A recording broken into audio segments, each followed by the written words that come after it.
welcome to Future Proof Mzansi, a podcast where we discuss how consumer behavior shapes our marketing plans. I'm Stacy. And I'm Sena. We're colleagues at Kantar and your hosts.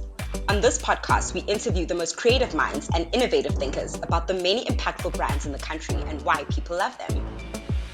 We discuss what makes South Africans tick, why they do the things they do, and what those things are. Most importantly, through our discussions, we offer practical advice for how to build the brands of tomorrow. All right, Stacey. So in our latest episode, which you were absent from, we spoke about sustainability, and it was such a massive topic at the moment. Well, it is. And if it's not yet a consideration in your marketing strategy, then you've clearly fallen behind already. Oh, I see you beat me to it, Sena. I was just about to tune you for having a different co-host on the past episode. So shout out to Natalie Otti for taking my spot. So yeah, Sena, I don't think there are many subjects right now that are more relevant. I can only think of one topic that comes close to capturing the attention of organizations and people right now, and that is AI. Absolutely, I couldn't agree more, which is why we want to chat about AI in marketing and research today. Our guest is someone with years of experience in the creative industry, and he's recently put the technology to the test by creating an advert for Audi where the visual language of the campaign was crafted using AI. He has a career spanning both big and small agencies and is currently a creative director at Ogilvy South Africa on the Audi and VW accounts. From conception to execution, he's brought ideas to life that resonate on a global scale and has collected several accolades along the way. Welcome, Riaan van Wyk, to Future Proof Mzansi. How's it, guys? And thanks for having me today. Before we kind of kick off asking you all about AI, which I know everyone is so keen to hear about, can you tell us a little bit about some of the campaigns that you've worked on, the ones that you're most proud of, and why those kind of resulted in you being here with us today? Sure. Yeah, I think other than the Audi campaign you briefly mentioned now, I'm quite proud of the work I've been part of for VW over, say, the last 6.5 years that I've been at Ogilvy. One in particular, the launch campaign for the new Polo. So just a little bit of background, the Polo is aimed at a very digitally integrated audience who make up the largest population of gamers, crypto owners, and ad blocker users. So with 49% using ad blockers, we needed to play by different rules. So we came up with the idea of Game On. It's an interactive campaign that turned our advertising into a gamified online hunt for this audience's most treasured currency. And don't laugh, 2 years ago, NFTs were the big thing. I think everybody knew what that was. It was a bit crazy. So these guys were just going nuts for this. And so what we did was we started by transforming the city of Johannesburg into sort of an African corner of the metaverse in the form of an online film. We then worked with leading NFT trading platform OpenSea to develop a collection of NFTs inspired by these very streets and designed to help fans level up in the real and the meta world. So we hid these NFTs in our ad. So invited fans to find the NFTs through a scavenger hunt across social media. So this was quite fun. So the result was millions of these people who avoid ads were now watching our ad over and over again while turning their social feeds into free ad space for the new Polo. So the campaign was basically embraced by quite a niche target audience, leading to VW exceeding sales targets and selling out of the new Polo. So a rather successful one that I'm quite proud of. And then another one, also for VW, the VW Touareg. We call this one the Touareg Sabbatical. So the insight or sort of the brief here was the Touareg is the most luxurious VW yet. But the challenge was, how do we get it to stand out amongst the more established luxury brands with a fraction of their budget? So our solution here was we tapped into the one thing that this target audience has sacrificed a lot of and values more than anything in the world. Think CEOs, think big business owners, those guys, and that is time. We asked South Africans what they would do if they were given the luxury of time. So we then awarded one person with a 3-month sabbatical, a Kickstarter fund, and the new Touareg and VW's resources to bring this idea to life. So thousands answered, and one stood out, and that was Dr. Rufaro Namuda. And she had an idea called the Keep Safe Schools app. This app would digitize healthcare in our schools, giving South Africans equal access to medical information, and changing the way we care about children. So we partnered then with Business Insider and followed her journey across the country. As she put her app to the test, we created a microsite dedicated to time and shared her journey through episodes, as well as articles, interviews with some of South Africa's leading business minds. So as the app took shape, we gave her airtime on radio stations, even some stage time in TEDx. TEDx reached out to us, and FaceTime with influential people who could invest in an idea. Also, it was supported by the Department of Education in the Eastern Cape, and 2 million rand in funding was raised for an innovative idea. And it's done great ever since. The app is out there, and I think she's still pushing it a lot. So those are just one of the, or two of the many I've done over my career, that I think, yeah, the kind of stuff that I like doing. You sound like you have the best job in the world. So you got me out here rethinking my career choices. But yeah, let's get into it. Okay, the rise of AI. Rian, I am a little bit ashamed to admit that I didn't know this, but apparently AI has been around for a while. In fact, it dates back to the 1950s, but exponential increases in computing power have made it bigger and better. It exploded into the mainstream in 2022 with the launch of generative AI tools like ChatGPT. And since then, no one has been able to stop talking about it, including myself. So I guess what I want to know is, how have you seen it evolve since you started working in the creative industry? Were you using it, say, 3 to 4 years ago, or has it been a very fast ramp in the last couple of years? Yeah, I think over the years that I've been in advertising, AI has certainly evolved. Um, I started back in 2003. I'm giving away my age now, but it's certainly evolved over the years. But it evolved gradually. So things like chatbots, predictive text, word recommendations, certainly AI learning and design, editing, and VFX programs. In the photography and film industry, things like autofocus, auto calibration, auto color correction. I mean, those things are on our phone right now. I mean, it's just, you download the new software on the new iPhone, and then bang, it can just do that now. I've been experiencing things like robotic cameras on set that can literally track fast-moving objects through that's going through the sky in ultra precision, and GPS-guided drone cameras. Like, these are all examples that have made life easier and more effective for the creative industry. But like I said, it's gradual, but it's none of these things is enough to really cause a stir, right? So I don't think anything comes close to what has been evolving in the last 2 years. And it just keeps moving faster every day. And I think this is making a lot of people very nervous. People are worried, and I think all of us, like, will it take our jobs? Stuff like that. But if you think about it, every time there's been a big tech revolution in the creative industry, and I think way back when the iMac came in first, when digital photography and digital filmmaking took over from film, social media, the day that they put a camera on a phone, like stuff like that. There's been an argument, always been an argument that it was going to devour everything, the storytelling, the narrative, and creative jobs. But the reality is, things just evolve, guys. So there will always be new opportunities that will take creativity to new places and allow us to do things we couldn't do before. And I think that's quite exciting. I think so too. And I think I really appreciate that example that you used, that throughout history, there's always been these disruptive changes. And I suppose it's how we adapt to them. And I can imagine in the creative industry, it is causing quite a little bit of anxiety. Um, Well, I guess I also want to know, on a more team and organizational level in your own team, would you say that the workload has increased or reduced? I mean, you did mention efficiency, or has it simply just allowed you to take on more projects? What has been the nature of working with AI?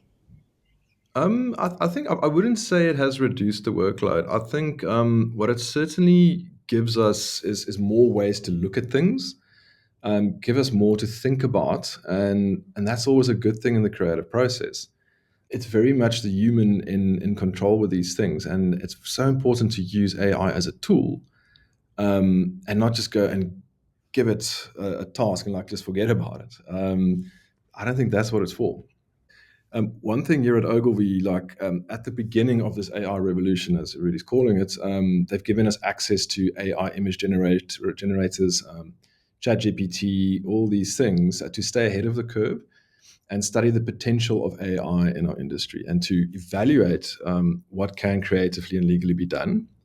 The thing is, you have to be very careful with what can and can't be used, and follow quite strict guidelines and know 100% where the AI generated visuals or copy comes from. We don't use ChatGPT or DALI and Midjourney to design the work for us, but it's a great tool for research and inspiration. But we are ultimately the guys behind the wheel, and we create the work. Yeah, I think that's a really interesting topic you've raised here, Riaan, because there is, I mean, if you scour sort of the conversations that people are having about AI, then there is just limitless potential, and you're not really sure what is yours for the taking and what actually requires considered thought. Can you take us through where you use AI in that creative journey? So starting from the initial phases, sort of the stages of creating the campaign, and then all the way through. Like, are you using it in the scripting, in the visuals? Yeah. So where along that process, and then what the different points are where you need to consult your framework and the guidance of people with a knowledge of AI.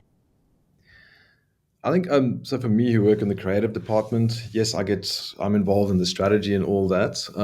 But I think AI, it gives more information faster, more ways of looking at things.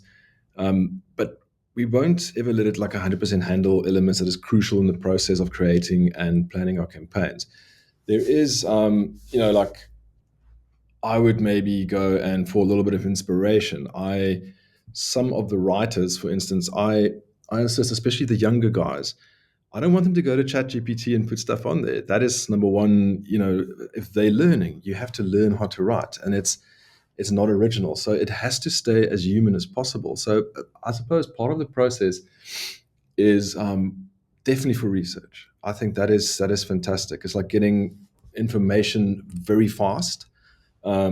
You also always have to fact check a few things you don't even know. Do your own research as well, but it's always nice to have a big bank of stuff in front of you to kick off with. Then, from a visual point of view, it's great for presentations. I really think like if you want things like that to speed up that process. I've been seeing a lot of film directors using it in their treatments. It saves a lot of time with that. And then obviously the actual commercial AI, which we can go and use and show to the public. So I would say very much as a backup tool and a little helper throughout the process, the creative thinking and the strategic process. Yeah, thank you. Very helpful. And you mentioned very specifically that you have used AI to conduct some of the research that feeds into some part of the creative idea and the research behind it. So I would love to touch on that a little bit further. Do you want to share with us some examples of how you've used AI in the research part of your campaign? I think certainly from a creative point of view, what we do is, pop culture is very important. It's always like seeing, what is out there, what is the cool new thing. It's stuff like that, like picking up on trends is very very important in our game. And then from a strategic point of view, looking at who is the consumer, and it's also, we do our research on these things ourselves. We set all these things in place, but it's always super helpful to get this machine to give that input as well. And then we actually, as Ogilvy, we did some AI testing with you guys, Kantar, for a TV commercial we produced this year for one of our online gaming clients, and we tested things like comprehension, liking, narrative, the brand link, and understanding. And it was quite useful for both us and client to give that, I'd say, extra reassurance that what we are putting out in the market was hitting all the desired elements. So I think what the machine does is it's got this formula, and it's fantastic. But at the end of the day, and even chatting to your guys, what the machine can't do is pick up on the emotions. So what happened in the ad was he was a a bored stuntman. This man has got the most exciting job in the world, but he's bored. But the machine didn't pick up the boredom. So the whole, I think, the understanding score was not as high, for instance, as the brand link, for instance. Yeah, excellent. That's wonderful. I do remember that ad, and I know the tool you're referring to, which is our Link AI tool, gives us predictive results for ads, and we can do it super quickly. And so, yeah, definitely a great tool to feed into the research process. I like that. I like the fact that you emphasize that we still need kind of that human touch. So I want our listeners to know we're not going to be out of jobs, hopefully. But Riaan, when we were researching for this particular topic, we were looking for AI powered ad campaigns. And that's how we came across the Audi campaign that you worked on. So I completely have revealed myself as a stalker of you. Um, but you released this campaign a few months ago. Could you tell our listeners just a little bit more about this and how you used AI in its execution? Sure, it's a very visual campaign, so I'm going to try my best to paint this picture with words today. Um, I suppose I have to start with a challenge. It was quite a tricky one, like in a highly contracted market, with a tight budget and very little time on this campaign. Audi needed to create excitement and leads for it's called the new special edition range of vehicles by Audi. And then adding to the tension, these cars were not available in our country yet. So we weren't sitting with we didn't have assets. And these special edition models, it's like your normal, say, A3 model that comes in, or A4, whatever it is, but it's got a specific design element to it. So we couldn't go and just shoot the normal car. We had to have that car. But yeah, from that, a critical insight came to life by understanding the combination of two things. One being the audience behavior. So in our case, our audience is a progressive one. It's made of people who meticulously curate their lives. Audi being a luxury brand, it's from the clothes they wear, the house they live in, and of course the car that they drive. Then, secondly, the business problem. And like I said, we had no access to the cars in the market, so resulting in a lack of visual assets, which then prompted AI as a viable creative solution. So no, this was the first time any of us had gone down this route. So it was quite, brand new territory. So our strategy here was that with the power of AI, we reframed the absence of visual assets into an innovative creative opportunity. So by tapping into our audience's passion points of a created lifestyle. And the idea we came up with was the curated collection by Audi. So, guided by the iconic Audi design philosophy, we used AI to reimagine and craft a vision of curated living beyond mobility. So, to kind of paint this picture, in phase one, we teased our audience by launching a truly curated lifestyle with little to no hints about the car. Then we worked in partnership with an AI creation specialist. They're called Monkey Donkey. It's Stuart Stobbs and Sue Stobbs, and basically went on this crazy creative journey, orchestrating a series of iterations that reflected the visual representation of the special edition owner's world, then marrying the precision of Audi's design with the potential of AI. So we didn't have the cars yet, but we knew which specific design elements these vehicles will come out with. So, for instance, from a pitch black honeycomb grille, sleek chrome styling accents, to stunning matrix LED headlights, and precision stitching, beautiful alloy wheels. It's things like that we can focus on because these elements on the vehicle, they're out there. They're just not on the car that we can go and shoot. So we knew those. So what we did is we designed pieces of, with those things in mind, pieces of curated art, architecture, fashion, and nature, each inspired by a certain element from these special editions, and it came out pretty well. So, like I said, a very visual campaign. I hope the listeners hit a tab and go checks it out because we're quite chuffed with how it came out. So with phase two and three, that was consideration and the conversion phase. So these two stages, we then had the model codes of these unique vehicles. Cars still weren't here. So we could create realistic 3D renders of the cars now. So now the teaser campaign phase 1 is running. So we can now create these 3D renders. And what we did then was marry them with backgrounds and environments that was built by AI and inspired by the unique features of these cars. So as an example, let's say the Audi S3 Black Edition, the background was created by feeding the AI cues of the car's, say, dynamic alloy wheel design, resulting in this beautiful, epic, futuristic spoke-like building interior. And for the A4, the background was mirroring the sleek lines of the LED lights in the form of a beautifully curated window in the background with light spilling through it. So basically, each vehicle range got its own bespoke background design based on its unique features using the power of AI. And we had 24 of these unique ones. Now, you can imagine if we had to go. And firstly, we had a month and a half to get everything out. We didn't have the cast to go shoot these things. Firstly, like a shoot like that, money-wise, it would have blown every budget. So I think the way that we used AI on this was quite clever, and I think for speed and quality, it turned out quite well. And I think also the results were pretty good. We had a leads increase by 118%, and website traffic more than doubled. I think that's such a, as you're explaining and taking us through sort of that creative process, something is just jumping out at me, because I think when we think AI, we think, okay, just prompt whatever.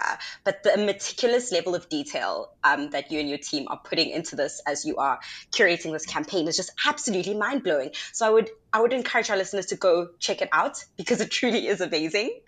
And I guess my next question is, in this, this quick turnaround time that you had to get all of this done, I want to know, what other limitations were they in specifically utilizing AI for this campaign? Yeah, so the limitations came in with generating the actual vehicles. So AI can take elements of the actual car details or shapes and produce visuals that are inspired, say, by the AI, the Audi features, but it can't replicate the car with the precise design lines and detail. I mean, it can get pretty close, but not the kind of detail we're looking for. So I mean, we played around with it, but it can get sort of a shape. But the next thing, especially with this special edition campaign, it's very, very fine detail. And it was, like every little detail is so precise. It can't do that. A basic shape, maybe in the background that's blurred out, yes, but it's not quite there yet. And I would actually imagine, Riaan, that to curate something like this, there must be trial and error. So how have you experimented and also learned from using AI in this specific Audi campaign, or any other sort of campaign that you've worked on? When we feed a car design, for instance, like we feed a car feature into it, feature with the prompts into the machine, it takes a few tries before you get something that you're kind of happy with. Then you go and you take that thing that you're kind of happy with and feed it back in until you get various executions and of it until you get the perfect outcome. So it's got an interesting way to think about it. I think it's sort of like working with a very junior creative team. You give them a brief, but the outcome will very rarely be spot on the first time around. It takes time and a few attempts to get the desired outcome, and that's because they're learning. And you are, as the creative director, it's your job to mentor them. So just like the machine is learning as you're feeding it information to get the desired outcome. I quite like the analogy you shared there about a junior team still needing to build experience. And on that note, and considering the fact that we've already spoken about how we do appreciate the need for the human eye and an understanding of emotion that humans bring, within that context, have you ever had any clients that are so on board with the progression of AI as it is now, and that feel they don't need an agency anymore to do their creative work for them? Luckily, not us, no. I think our clients 100% value human creativity.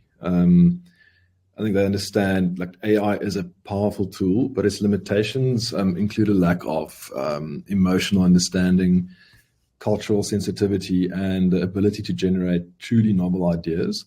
Um, Humans are the best at understanding and responding to human emotions, creativity, and critical thinking. And I think that is super important. Yeah, that's I actually feel like you summed up in that sentence exactly what the limitations overall of AI, not just within the creative space, but even when I think about how we advise our clients in the research space, those are exactly what we say is that it is predictive based on past behavior. But if behavior hasn't yet happened, then it doesn't know what to do. And so it makes forward looking very difficult. And then, of course, there's the human element around empathy and understanding cultural nuances. So, what advice would you give to anyone in the creative industry who hasn't really embraced AI yet in their work? How do they catch up? It feels like there's been so much time since the hype started. I think they need to catch up now. So I'd definitely go and do your own research on it, experiment with platforms and get to know the limitations of what to use, what you can use internally, what can be used in commercial campaigns. Definitely talk to AI experts and legal if you're unsure if something has gone through the right channels before putting it out there. That's very important. And just remember that it's people who buy the products or services we build campaigns for. So use it as a tool and keep things as human as possible. Okay, Rian, it's been such an amazing discussion. Definitely something that's tapping into everyone's sort of attention. And I think you've debunked some myths for us and you've really set out the context. And it's quite exciting, the things that you've described. But before we let you go, we always like to ask our guests a few more general questions just to get a glimpse of what interests you. So I want to ask you, what local brands do you think are doing a particularly good job at using AI in their marketing? Or have you seen any really good AI generated ads? Yeah, I think there's one that really stands out for me, and it's the Ricky Rick Foundation's Stronger campaign. They used an AI voice generator to bring Ricky's voice back to life in the form of a song, using positive and uplifting words from his social posts before he passed away. And they did this to honor his legacy and promote mental health awareness. I just think it's a very smart use of AI with a very genuine human idea behind it. As a pop culture fanatic, I cannot comment on that. And in the words of Ricky Rick, we never die, we multiply. So I just had to give him a shout out because I was such a huge fan and I'm also quite passionate about mental health. So it's a fantastic example. Thank you. Thanks again, Riaan. And I hope you guys have all enjoyed the episode as much as Sena and I have. You can follow Future Proof Mzansi. You will find us on YouTube, on Spotify, and on Apple Podcasts. And subscribe to the channel, comment, engage with us. We really enjoy having this conversation and taking it further. So until next time.